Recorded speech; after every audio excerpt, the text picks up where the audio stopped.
Malaking problema nga 'to, 'no? Kasi paano kung walang maibayad na, 'no? Paano kung malaki na po naihulog at wala nang kakayanan para magbayad, wala na po ba silang considerations? Ito yung tanong ni She Cares.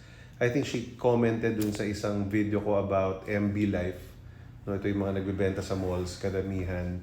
And it's just the same with all insurance companies na kung lagpas 15 days, hindi ka na makakapag-refund. So kahit let's say 10 years to pay yan, at nakahulog ka na ng 5 years, at hindi ka na nagbayad for, let's say, so many years, may possibility na naubos na, kinain na yung cash value mo ng policy loan, or kung VUL yan, kinain na ng cost of insurance, yung account value mo.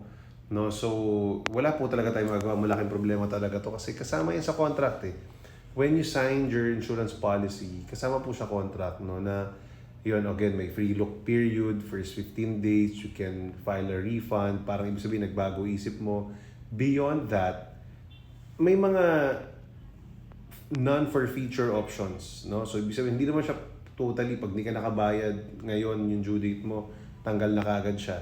'Di ba? May 30 days grace period, that's one. So pwede kang ma-delay ng 30 days, habulin mo 'yon.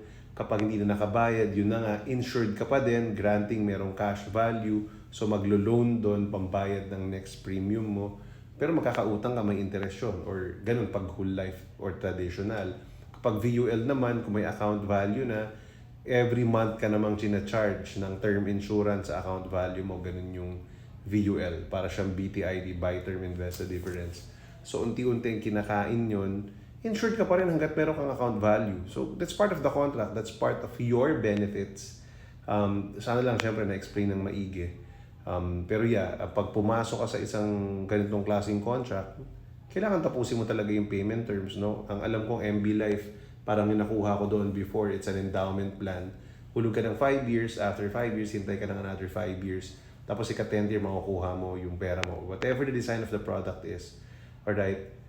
Ang best way is tapusin mo siya. Now, kung wala pang 3 years mula nung nag-lapse, meron kang within 3 years to reinstate your policy. Pwede mong ipa-reinstate, bayaran yung mga kulang, plus kung meron man siyang konting interest, kailangan mong bayaran yun.